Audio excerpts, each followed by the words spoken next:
#1 best-selling books in over a dozen countries. So we're going to take The Stranger to the top of the list with our esteemed guest, Harlan Coben. Please join me in a warm round of applause.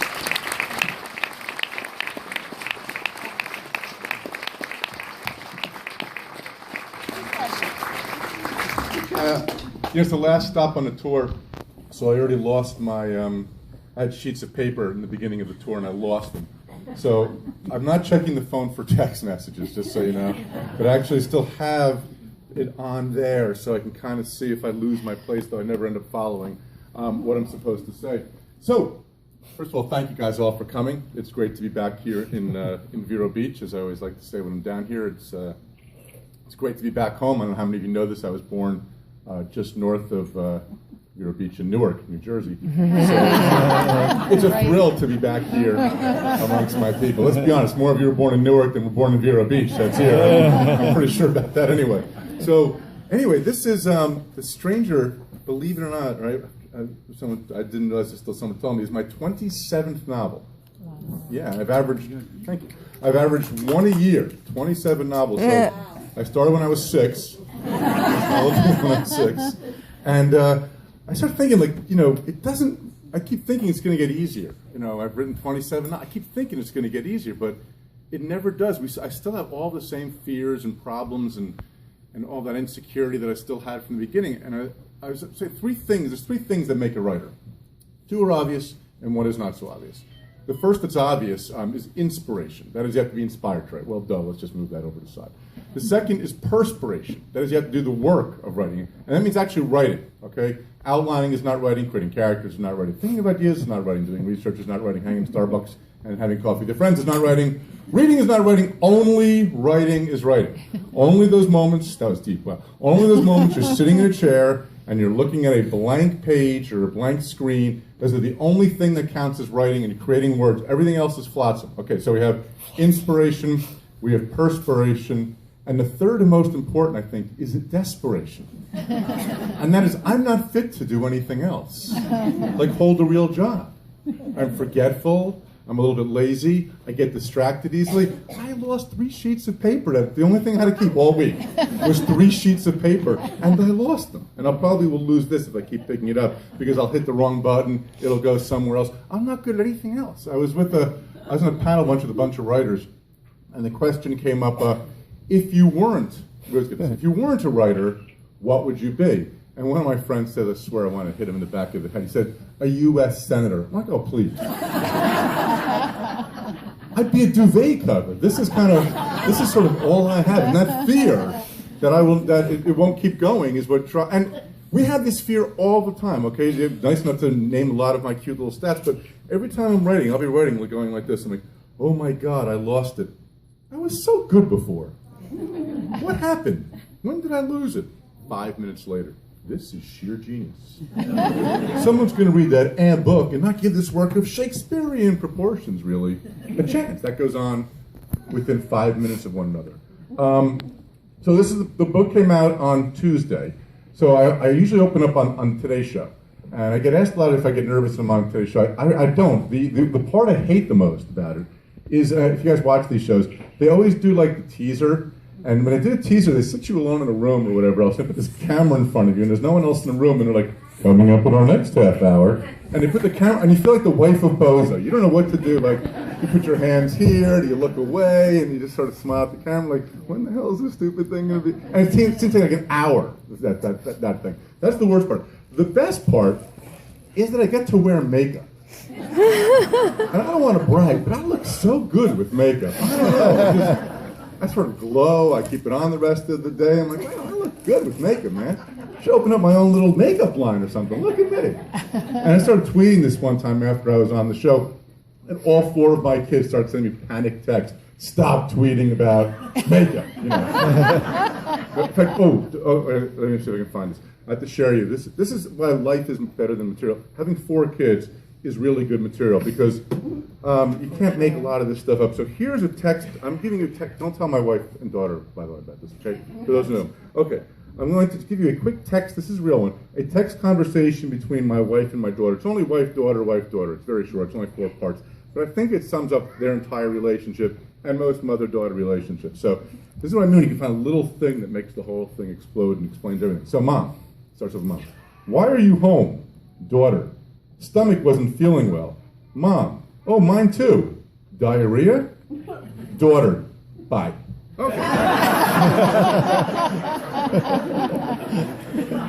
Yeah, I could do 50 pages of trying to explain a relationship, or I can read that, you see? That's actually what writing often is. It's finding that little moment that brings it to life. I'm a member of a group called the Adams Roundtable, and I know Mary Higgins Clark tells the story too.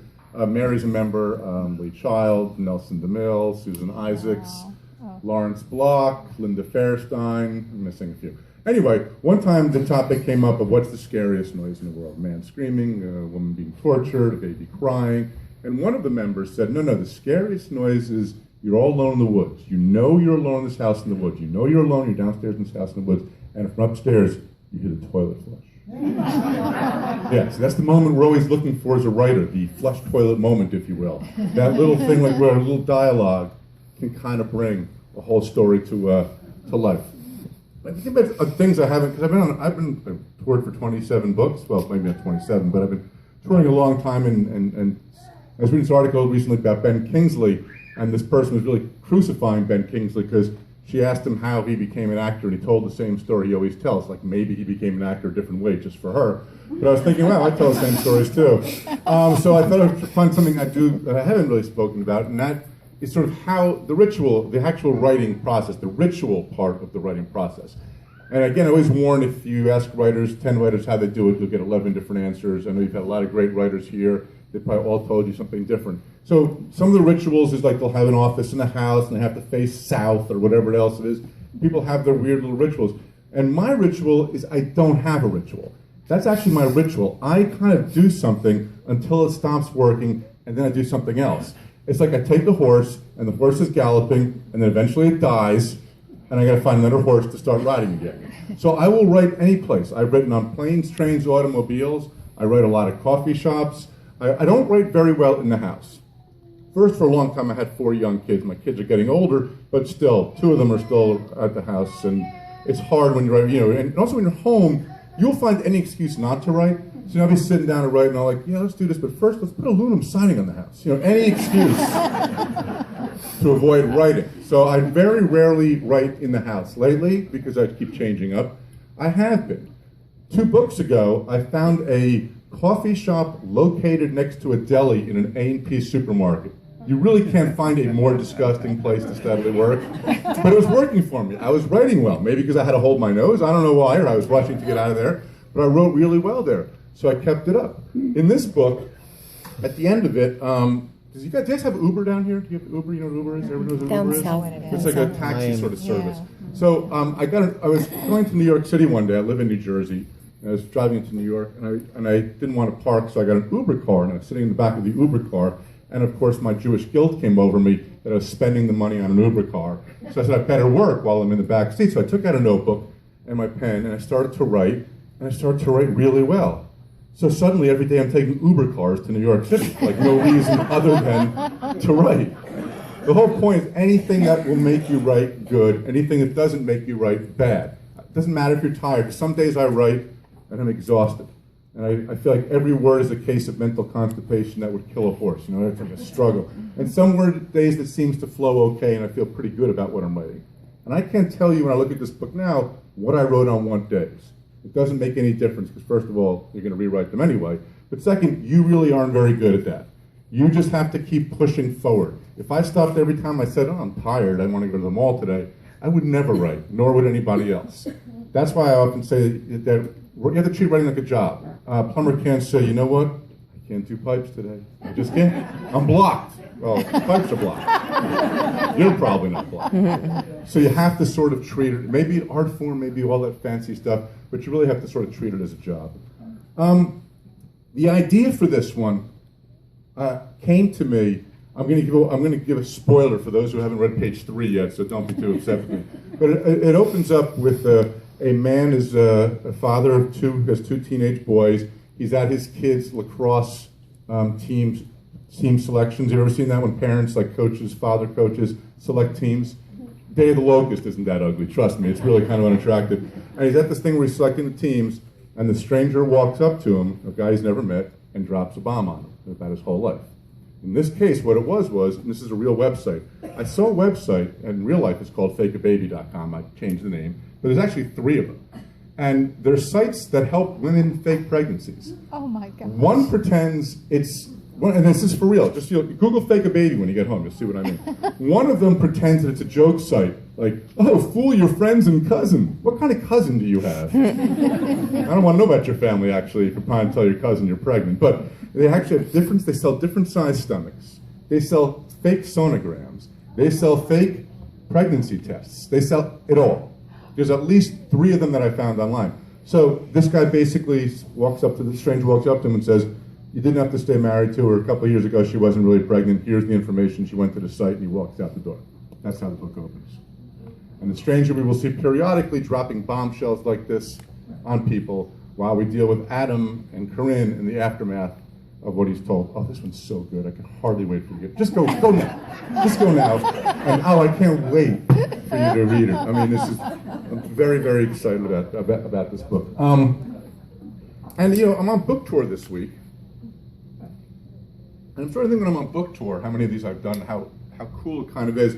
And I don't do readings. A lot of you probably know this or seen me before, because I never know if I should read something from the beginning that I don't have to explain, or something more toward the middle or end that might be more exciting. So what I'd like to do right now is read you the entire novel.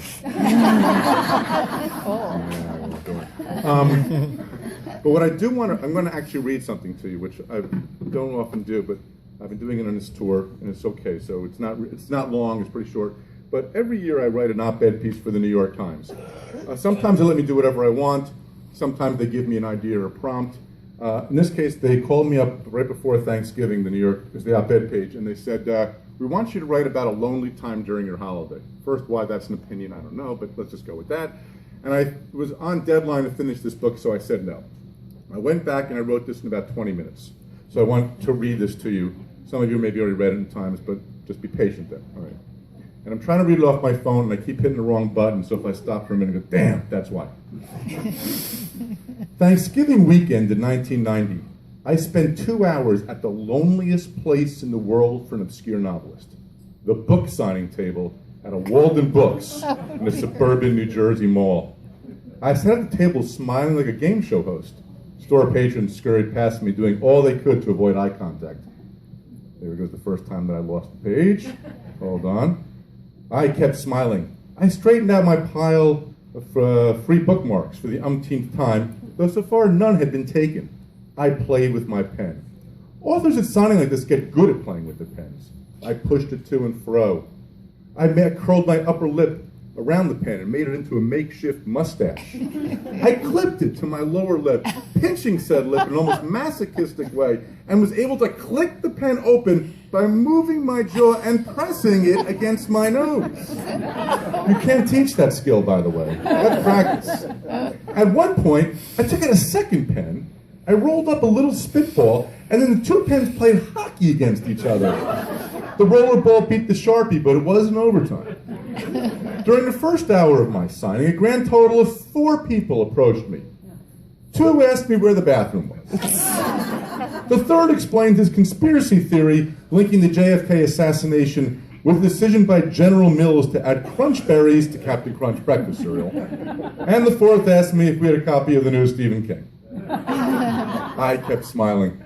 4 copies of my brand spanking new first novel, Walden Books Do Not to Order Too Many, stood limply on the shelf behind me. I missed the Barker lounger in my den. I longed for home and hearth, for stuffing my face with leftover turkey, for half-watching football games in which I had no rooting interest. Instead, I slow-baked under the fluorescent Walden Book lights, the early hipster booksellers glaring at me as though I was some kind of pedantic squatter. It had become the literary equivalent of a poster child. You could buy his book, or you could turn the page. Time didn't just pass slowly. It seemed to be moonwalking backward. Then, with maybe 15 minutes left before I could scrape up the scraps of my dignity and head home, an old man shuffled toward me. He wiped his nose with what I hoped was a beige hanky. His eyes were runny. Odds were this is going to be a where's the bathroom question, but this guy had all the makings of another conspiracy theorist. The old man's gaze drifted over my shoulder. What's that like? Excuse me? That's your novel, right? He gestured at the 4 books on the shelf behind me. Right, I said. He shook his head in awe. That's my dream, man. Seeing my book on a shelf in a bookstore. He lowered his gaze and met my eye. So what's that like? I paused, letting the question sink in, but before I could reply, the old man lifted his eyes back to the bookshelf, smiled, and shook his head again. Lucky, he said before turning and walking away. He didn't buy a book. He didn't have to. Thank you. That fairly obvious is. Sometimes I want you to see this relationship from my perspective. I sit alone, and when I talk about all the insecurities of writing, there's a real hubris and arrogance to writing, that I think I have something that you want to read for 400 pages. But the point here is that I sit and write this thing that's 400 pages long, and you guys choose with all these books to not only spend your money on it, but you're going to risk 5, 6, 8, 10 hours to read what I'm writing. How flattering is that when you stop and think about it? I mean, how cool is that for me, for you? But how cool is that to think about how humbling and how grateful I am that you guys choose to do that, and on a gorgeous day like this, and take it from me who hasn't seen a green grass, just one green grass since November, that you would come here to actually sit here and listen to me talk, and now go home and spend all of those hours with me. It's something I'm always grateful for. It's something I will never take for granted. It's a fairly awesome responsibility, and I'm hoping I will live up to it with The Stranger. Thank you all very, very much.